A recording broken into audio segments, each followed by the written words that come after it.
쉬운 찬양이 아니에요. 저도 그 찬양 인도를 좀 이제 부교역자 생활을 하다 보니까 오래 해봤는데 이 곡은 어려워서 자주 하던 곡이 아닙니다. 잘 못하던.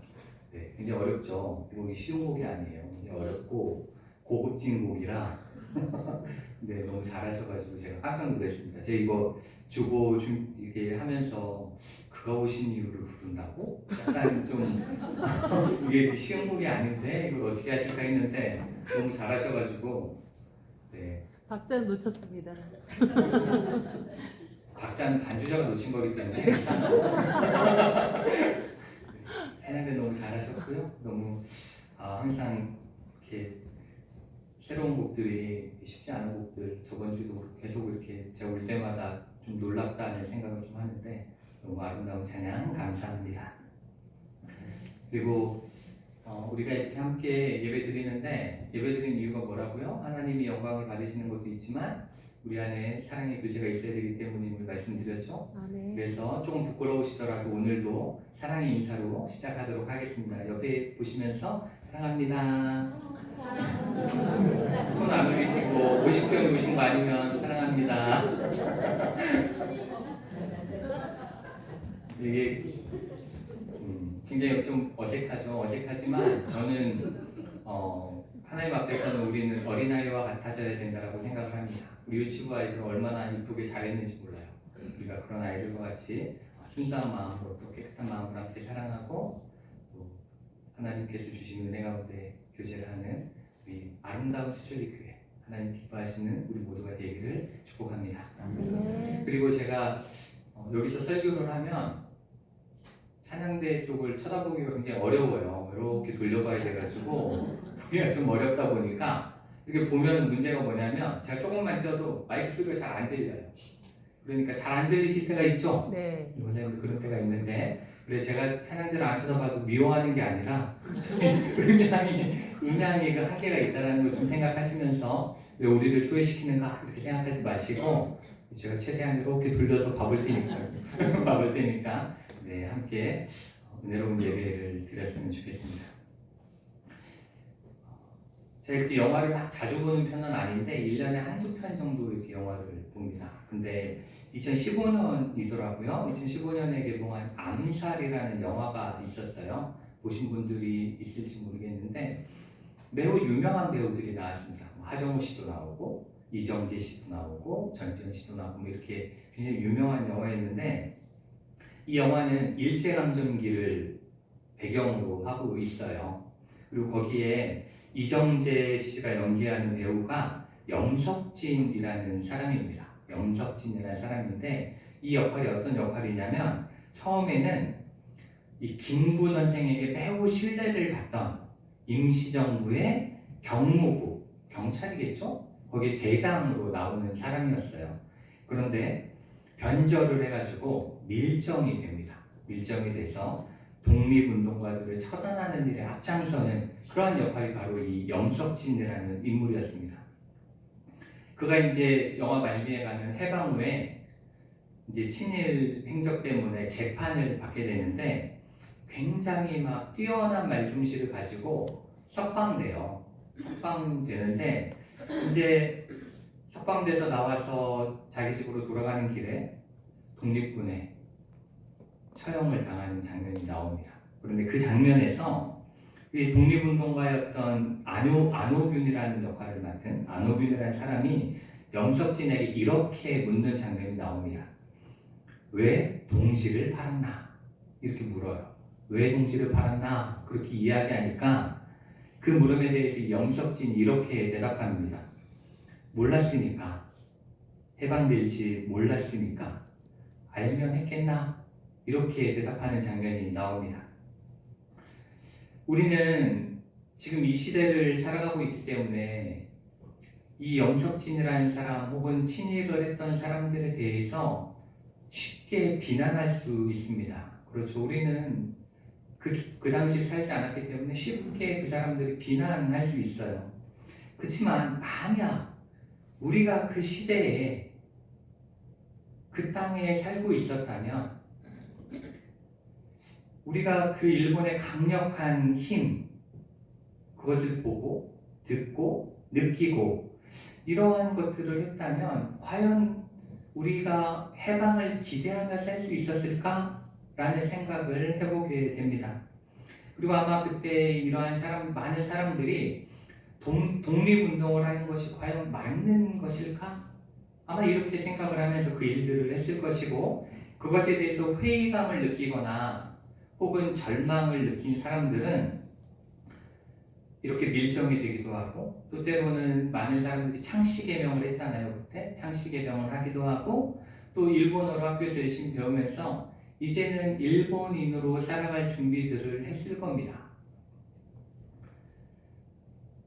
그 이상화 시인의 유명한 시가 있죠. 빼앗긴들에도 봄이 오는가, 이러한 시가 있는데 그것도 일제에 대한 저항시이긴 한데, 그 내용을 보면 처음에 지금은 남의 땅 빼앗긴들에도 봄은 오는가, 나는 온몸에 햇살을 받고 푸른 하늘 푸른 들이 맞붙은 곳으로 가르마 같은 논길을 따라 꿈속을 가득 걸어만 간다. 그러면서 그렇게 빼앗긴 들에서도 열심히 나는 나의 삶을 살면서 광복을 기다릴 것이다, 이렇게 고백을 하면서 저항시로 읽혀지고 있지만, 이 시의 마지막 부분에 가면은 이렇게 마무리가 됩니다. 그러나 지금은 들을 빼앗겨 봄조차 빼앗기겠네, 이렇게 마무리가 되고 있어요.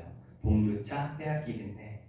이렇게 이 시는 일본에 대해서 저항하겠다라는 마음을 가지고 있지만, 결국 마지막에는 들을 빼앗겨 봄조차 빼앗기겠네 이러면서 그 아픈 현실에 대해서 이렇게 자조적으로 이야기하는 걸 우리가 보게 됩니다. 이와 같이 힘든 시간은 우리로 하여금 희망을 빼앗아 가죠. 희망을 빼앗아 갑니다. 그리고 그러한 희망이 빼앗긴 우리에게는 낙심이 들고, 그 다음에 많은 것들을 포기하게 되는, 그렇죠? 절망은 우리를 포기하게 만듭니다. 오늘 우리가 읽은 이 예레미야의 말씀이 쓰여지던 시대가 딱 그런 일제시대 같은 상황이었습니다. 혹은 일제시대 때보다 좀 더 잔인한 시대였습니다. 예레미야 32장에는 이때 시대를 이렇게 설명합니다.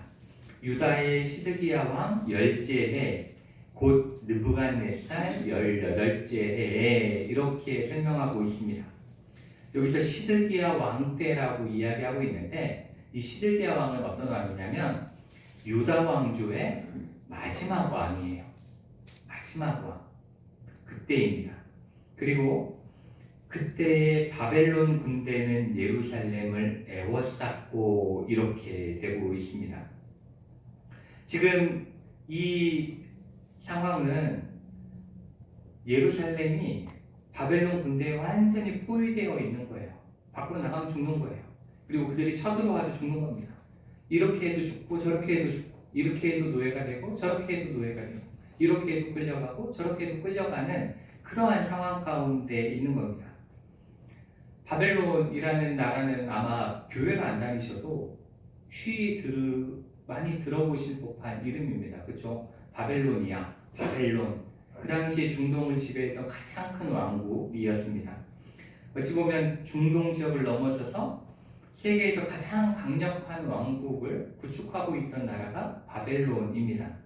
그렇기 때문에 어찌 보면 유다 왕국의 운명은 오로지 자신들의 뜻이 아니라 바벨론이 정해준, 그렇죠? 우리가 내일 들어갈까요? 그럼 내일 망하는 거고, 오늘 들어갈 거야 하면 오늘 망하는 그러한 상황 가운데 지금 있는 것입니다. 그리고 심지어 하나님께서는 이렇게 말씀하세요. 보라, 내가 이 성을, 예루살렘 성을 바벨론 왕의 손에 넘기리니 그가 차지할 것이며, 유다 왕 시드기야는 갈대아인의 손에서 벗어나지 못하고, 왕 시드기야는 벗어나지 못하고 반드시 바벨론 왕의 손에 넘겨진 바 되리니, 이렇게 하나님께서 말씀을 하십니다. 그러니까 바벨론 제국이 강한 것도 알겠고 바벨론 왕이 무서운 것도 알겠는데, 문제는 자신들을 지켜줄 거라고 생각했던 하나님마저도 너희 망할 거야, 너 이제 바벨론 왕에게 망할 거야, 이렇게 지금 말씀을 하고 계신 거예요. 그뿐 아니라 지금 선지자 예레미야는 보시면 선지자 예레미야는 유다의 왕의 궁중에 있는 시위대들에 갇혔으니 이렇게 말씀하고 있습니다. 지금 예레미야는 바벨론 군사도 아니에요. 안 그래도 포위돼가지고 힘들고 어려운데 유다의 왕에 의해서 궁중에 있는 뜰에 갇혀 있는 상황입니다. 나라도 안 그래도 망할 것 같은데 자신은 또 오해까지 받아서 감옥에 갇혀 있는 상황에 지금 있는 겁니다.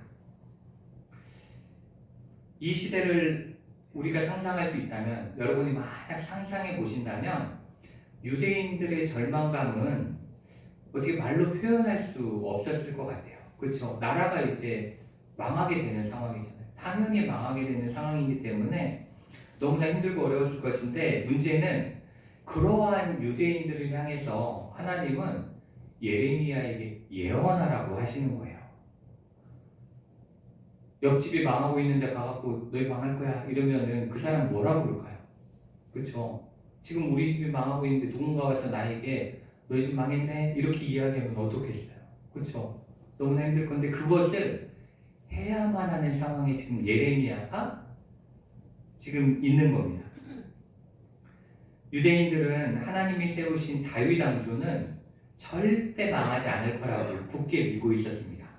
하나님이 세우신 다윗 왕조는 영원할 거야. 다윗의 뿌리에서 모든 것들이 다 메시아가 나올 때까지 영원할 거야. 이렇게 믿었기 때문에 그것을 믿고 있었는데 바벨론 왕국은 너무나 강력해서 주변의 모든 나라들을 하나하나 점령하면서 오고 있고 유다에서도 예루살렘 앞까지 지금 다가와 있는 겁니다. 그들은 이렇게 생각했을 겁니다. 우리 하나님은 우리를 도우실 수 없는 분인가? 우리 하나님은 최고 강한 하나님인 줄 알았는데 우리를 바벨론의 손에서는 구할 수 없는 하나님인가? 그리고 우리를 분명히 영원히 지키시겠다고 약속하셨는데 왜 우리를 돕지 않으시는가? 약속을 지키지 않으시는 분이 하나님인가? 또 왜 하나님은 우리가 이렇게 열심히 도와달라고 부르짖는데 우리에게 침묵하시는가? 우리는 하나님이 선택하신 유일한 민족이라고 굳게 믿고 있었는데 왜 이런 고난이 우리에게 닥쳐오고 있는가? 이러한 생각들이 끊임없이 그들 머릿속에 맴돌았을 것입니다. 그리고 강력한 바벨론, 그 바벨론에게 이제 점령당하면 우리는 어떻게 살게 될까? 그 점령당하면 그 식민지 지배 가운데 우리가 어떻게 살 수 있을까? 이런 생각들이 머리를 떠나지 않았을 거예요. 왜냐하면 그 이스라엘은 다윗과 솔로몬 이후에 나라가 둘로 갈라져요. 저희 나라랑 굉장히 비슷하죠. 그렇죠? 남쪽은 유다, 북쪽은 이스라엘. 그렇게 갈라져 있는데 문제는 북이스라엘이 먼저 아수르에게 멸망을 합니다. 그러니까 지금 남유다에 있는 사람들은 그 북이스라엘 사람들이 얼마나 비참하게 죽어갔는지, 얼마나 힘들게 살아갔는지, 그들이 어떻게 포로로 끌려갔는지를 다 알고 있는 거예요. 근데 그 상황이 자기들의 상황이 된다라고 보게 되는 거죠. 우리 김영수 집사님이 수술을 앞두고 굉장히 두려워하시는 부분이 뭐냐면 한쪽을 해봤기 때문에 이 수술을 하면 얼마나 아픈지를 아시기 때문에 다음 수술이 힘든 거예요. 차라리 모르면 그냥 뭐 수술이니까 잘 되면 좋겠지 하고 기대를 하고 가겠지만, 그렇죠? 아픈 걸 알아. 그게 너무나 아프고 재활이 힘든 걸 알아. 그러니까 다음 수술을 하러 갈 때 너무 마음이 무거운 거죠. 너무 어려운 거죠. 그거랑 똑같은 거예요. 북이스라엘이 얼마나 비참하게 멸망했는지를 알아. 그러니까 남유다 백성들 입장에서는 너무나 힘든 거죠. 이렇게 그들에게는 희망도 보이지 않았습니다.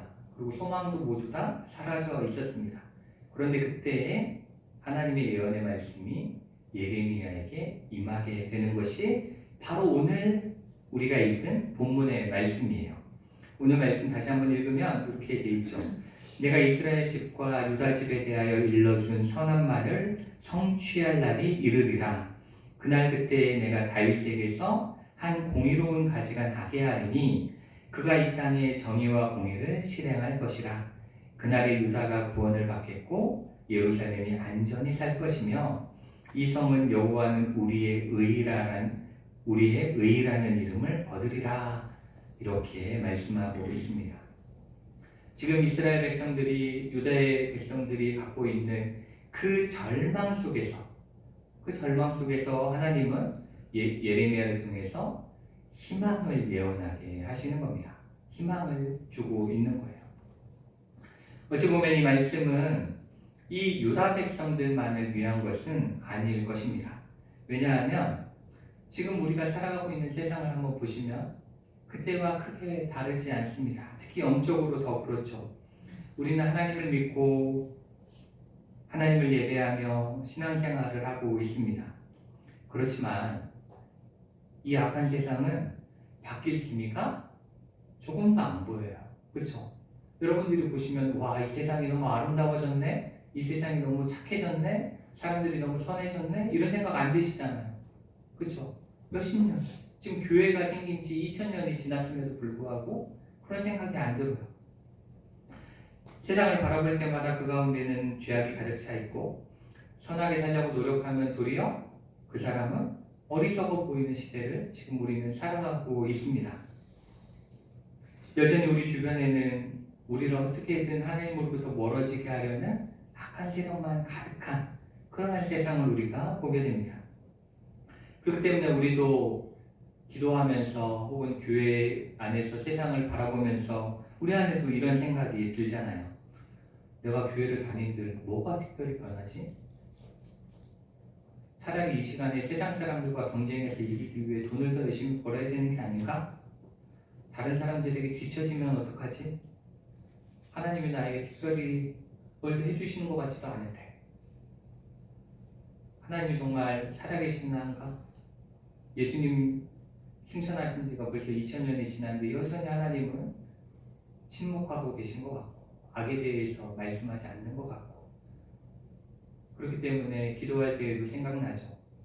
기도한다고 이 세상이, 이 교회가 혹은 내 삶이 얼마나 변할까? 이런 의문이 계속 우리 안에 들게 만들잖아요.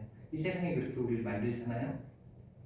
어제 제가 결혼식을 다녀왔습니다. 제가 가르쳤던 청년이 결혼을 한다고 그래가지고 갔는데 거기에 우리 청년 어머니가 한 분 오셨더라고요. 권사님이신데 오셔서 그 친구가 제가 청년부를 담당할 때 반주도 열심히 하고 굉장히 음악적으로 뛰어나서 제가 굉장히 이뻐했던 청년인데 그 청년이 간호사예요. 근데 서울로 취업을 해서 갔었습니다. 근데 그곳에 있다가 이제 그만두고 대전에 내려왔다고 하는데도 제가 들리는 이야기로는 교회를 안 나온대요. 신앙생활 참 잘했었는데 교회를 안 온대요. 그래서 제가 그 권사님 만나서 그래도 교회 좀 가라고 잘 이야기 좀 했으면 좋겠다. 교회 좀 잘 다니게 하면 어떻겠느냐. 착한 아이인데 교회 봉사도 하고 했으면 좋겠다 그랬더니 얘기는 매번 하는데 그 엄마도 모르겠대요. 도대체 이 딸이 왜 안 가는지 모르겠대요. 그러면서 이제 한마디 하시는 게 그 친구가 코로나 때, 딱 코로나 터질 때 간호사로 취업을 한 거예요. 근데 취업을 했는데 하필이면 코로나 전담병원에 간 거죠. 코로나 전담병원은 환자들만 있기 때문에 항상 쉬는 시간을 제외하고는 그 방호복 아시죠? 이렇게 다 쓰고 들어가는 그거를 쓰고 본인 근무 시간만 계속 있어야 되니까 화장실도 못 가고 자기가 너무 힘든 거예요. 힘든데 문제는 사람들이 이제 자기도 코로나 되고 격리됐으니까 이제 이것저것 요구를 되게 많이 한대. 요구를 되게 많이 한다고. 저랑도 이제 통화하고 뭐 식사하면서 그런 이야기를 한 적이 있는데 그런데 문제는 거기서 제일 힘들게 하는 사람들이 어떤 사람들이었을까요? 거기서 제일 그 간호사들이 힘들게 하는 사람들이 있었는데 그 사람들이 다 교회 다니는 사람이었대요. 그러니까 교회에서 희망을 못 보는 거예요. 교회 다니는 사람들이 더 칭찬해주고 더 격려해주고 뭐라도 하나 챙겨주고 이래야 되는데 도리어 자기 뭐 안 해준다고 화내는 사람은 다 교회 다니는 사람이었다는 거예요. 그러니까 교회 가기가 싫다는 거예요. 그것 때문인 것 같다고 이야기를 하더라고요. 그러다 보니 정말 하나님이 살아계셔서 이 교회를 변화시키고 계신가라는 의문을 안 품을 수가 없는 거죠. 이게 너무 마음이 아픈 겁니다.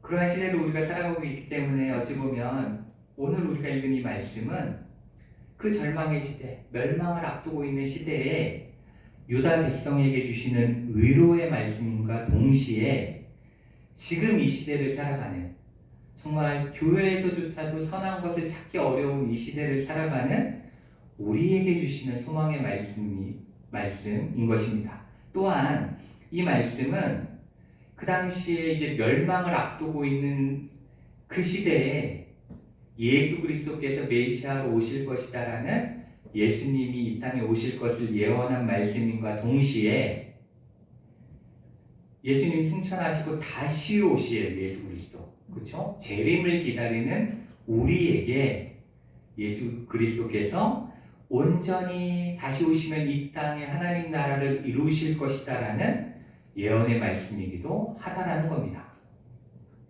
그렇기 때문에 우리는 이 말씀을 함께 나누면서 그 바벨론에 의해 멸망당할 것 같던 그 시대의 유다 백성에게 주시고자 했던 이 소망의 말씀을 통해서 지금 이 시대를, 이 세상을 살아가는 우리에게 무엇이 약속되고 있는지, 예수님이 다시 오시면 어떠한 세상을 만드실 것인지에 대해서 함께 나누고 깨닫는 시간이 되길 바랍니다. 아멘. 오늘 말씀을 보시면 먼저 하나님께서는 예레미야를 통해서 선한 말을 성취할 날이 이를 것이다 이렇게 말씀하고 있습니다. 선한 말, 구원의 말이죠. 하나님께서 말씀하신 것은 반드시 이루시잖아요. 하나님은 헛된 말을 하지 않습니다. 사람은 헛된 말을 하지만 하나님이 말씀하신 것은 절대로 헛되지 않습니다.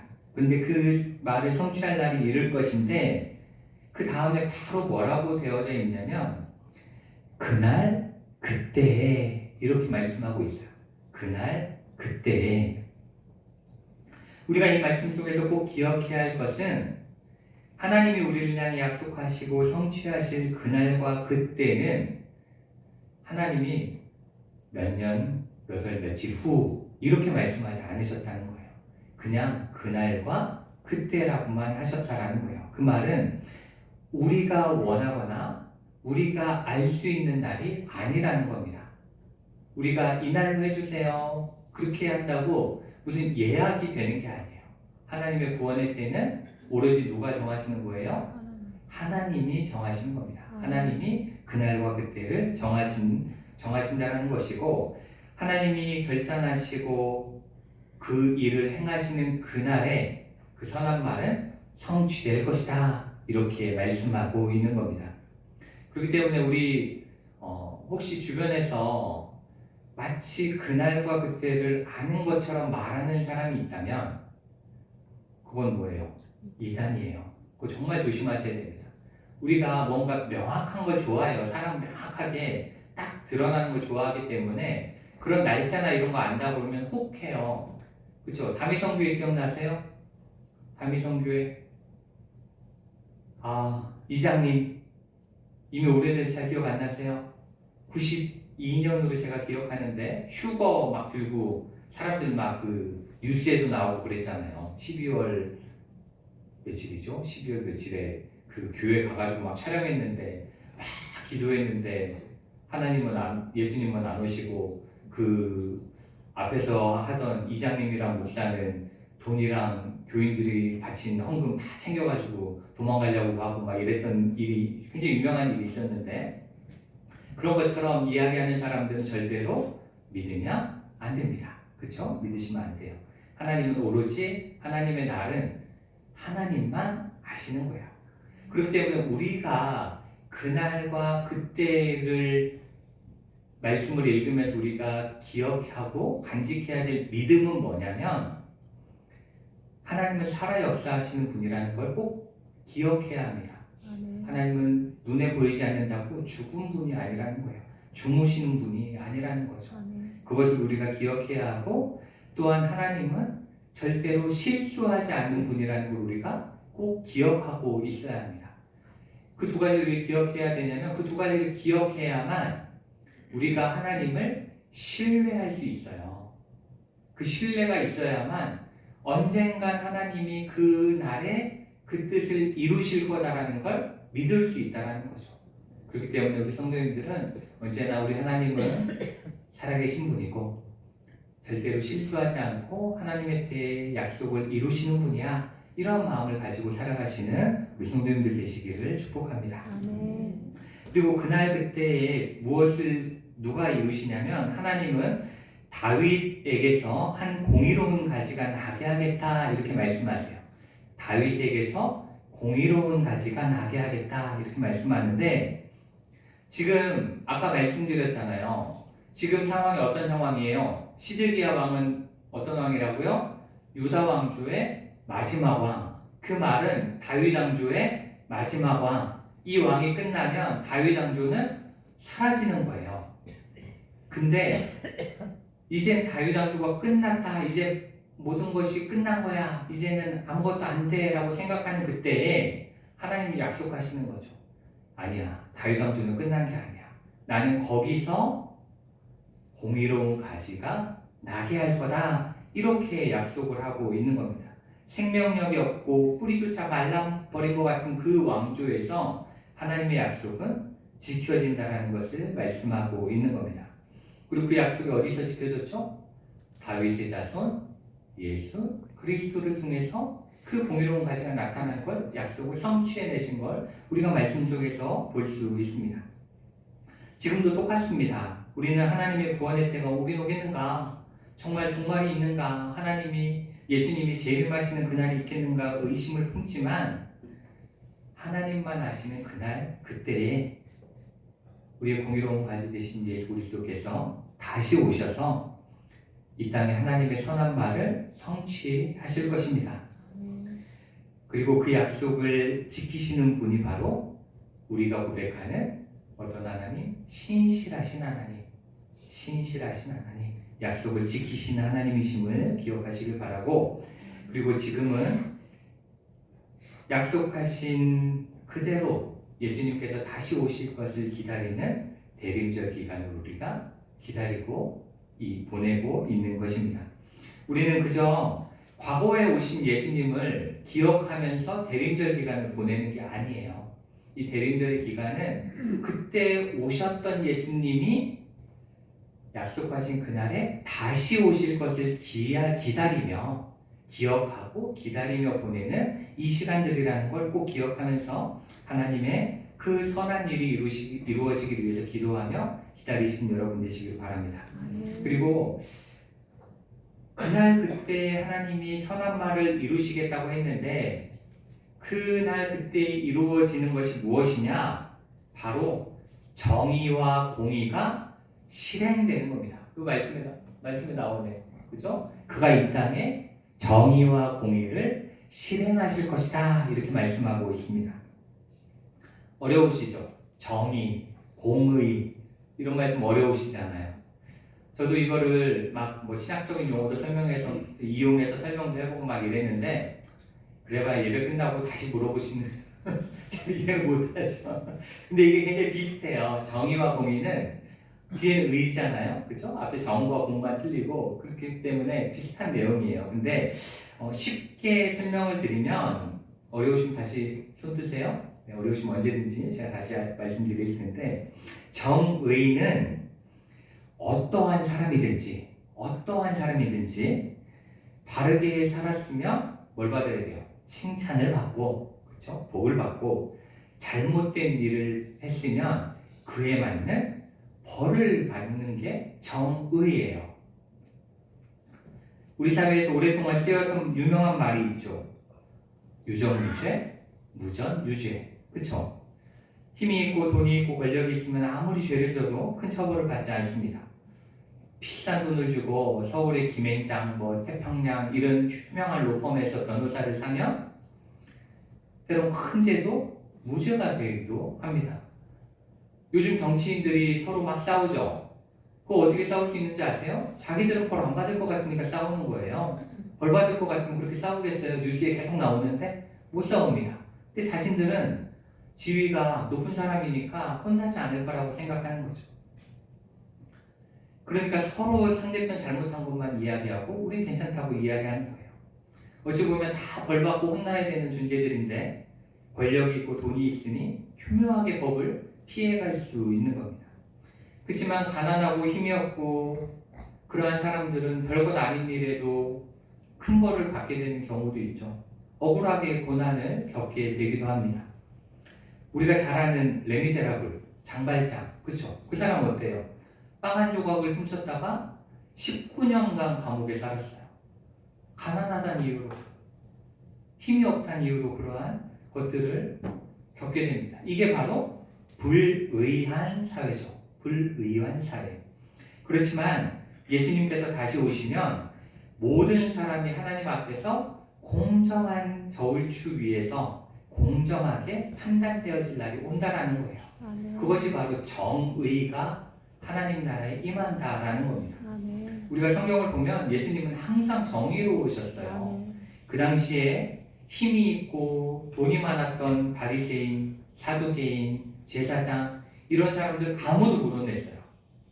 예수님은 과감히 혼내셨죠. 성전에서 막 뭐 이것저것 하니까 어때요? 과감히 혼내셨어요. 그렇죠? 그게 예수님이세요. 그렇지만 그 시대에 소외된 자들도 잘했다고 잘한 것에 대해서는 아낌없이 칭찬하시던 분이 또한 예수님이셨고 그들과 함께 웃고 사셨던 분이 예수님이셨습니다. 그렇기 때문에 모두가 하나님 앞에서 바르게 판단되어지는 그 땅, 그 나라, 그것이 바로 하나님께서 세우시는 정의로운 세상이 되는 것입니다. 그리고 또한 공의는 이와 비슷한 건데, 공의는 모두가 공평하게 대함을 받는다는 거예요. 공평하게 대함을 받는다는 의미인데, 가난하다고 연약하다고 힘이 없다고 불공정한 대접을 받는 것이 아니라 모든 사람을 똑같이 소중히 여겨주신다라는 거예요. 소중히 여겨주신다라는 거죠. 지금 우리가 살아가는 이 세상은 참 불공평하죠. 그렇죠? 돈 때문에 차별하고, 외모 때문에 차별하고, 지식 때문에 차별하고, 계급 때문에 차별합니다. 심지어는 학교의 아이들조차도 서로 그렇죠? 차별해가지고 그 학교 문제가 얼마나 큰지 몰라요. 그렇지만 예수님이 오시면 그걸 절대 차별하지 않으신다라는 겁니다. 왜냐하면 우리는 돈이 없어도 외모가 조금 못났어도 아는 것이 많지 않아도 뭐 높은 직책을 갖고 있지 않아도 우리 모두는 하나님이 지으신 소중한 존재들이기 때문에 그렇습니다. 아멘. 저번 주 오후 예배 때 제가 창세기 1장을 말씀드린 창조에 대한 이야기를 하면서 이 말씀을 드렸어요. 하나님께서는 세상을 창조하실 때 무엇은 더 오랜 시간을 들여서 창조하지 않으시고 어떠한 것은 덜 들이지 않으셨다라는 거예요. 다 똑같이 하루의 시간을 들여서 소중히 창조하셨고 그 창조하신 것을 보고 뭐라고 그러셨어요? 보시기에 좋았더라 말씀하신 분이라는 겁니다. 그렇기 때문에 예수님께서 오시면 우리가 마음으로 아무리 못나 보인다 할지라도 예수님에게는 똑같이 구원해야 할, 사랑해야 할 한 하나님의 창조물이 되는 겁니다. 성경에 보면 예수님은 그 당시에 가장 무시받던 고아도, 과부도, 심지어 창녀도, 그 당시 유대인들이 가장 싫어했던 세리도 다 똑같이 대하셨고 아이들을 밀어내는 제자들을 향해서 그렇게 하지 말라. 이 아이들이 다가오는 것을 그렇게 밀어내지 말라. 이렇게 말씀하셨습니다. 두려 아이들을 사랑하시고 아이들을 본받으라고 말씀을 하셨죠. 이렇게 예수님이 다스리시는 공의로운 나라는 모두가 똑같이 예수님의 사랑을 받는, 모두가 똑같이 예수님의 사랑 안에 거하는 그러한 공의로운 나라가 되는 것입니다. 우리는 그렇게 정의롭고 공의로운 나라를 바라고 기다리는 것인데, 그리고 예수님께서 오시면 그러한 나를 기다리는 모든 이들이 구원을 받게 될 것이다 말씀하십니다. 오늘 말씀 16절을 보시면 그날에 유다가 구원을 받겠고 예루살렘이 안전히 살 것이며 이 성은 여호와는 우리의 의라는 이름을 얻으리라 이렇게 말씀하고 있습니다. 바로 하나님께서 약속하신 그날이 오면 모든 믿는 자들이 구원을 받고 그 천국 하늘 예루살렘에서 안전히 살고, 그리고 이 성은 여호와는 우리의 의라는 이름이 뭐냐면 이제 하나님이 왕이 되시는 그 나라를 살게 될 것이다 이렇게 우리에게 말씀하고 있는 겁니다. 세상의 왕은 절대로 우리를 안전하게 지켜주지 못합니다. 그리고 사람들을 다 차별하고 대하죠. 그렇죠? 그렇지만 우리 하나님의 왕이 되시는 그날 그때부터는 우리 모두가 가장 안전하게 그리고 가장 소중한 하나님의 자녀로 대우받으며 기쁨으로 살게 될 그날이 올 거다라고 우리 하나님께서는 약속하고 있는 것입니다. 사랑하는 우리 수철교회 성도 여러분, 이 대림절 기간 우리는 아기 예수님이 이 땅에 오신 것을 기억하고 그리고 다시 오실 예수 그리스도를 기다리며 보내야 합니다. 그리고 이 시간 그 예수님께서 오셔서 이루실 참된 정의와 공의가 실천되어지는 나라, 하나님이 친히 지키시는 아름답고 안전한 나라를 기대하고 소망하시면서 이 땅이 우리에게 주는 아픔과 상처에 절대로 굴복하지 마시고 언제나 우리 신실하신 하나님, 좋으신 하나님께서 이루실 그날과 그때를 바라보시면서 매일매일 승리의 삶을 살아가시는 우리 성도님들 되시기를 주님의 이름으로 축복합니다. 기도하시겠습니다. 사랑하는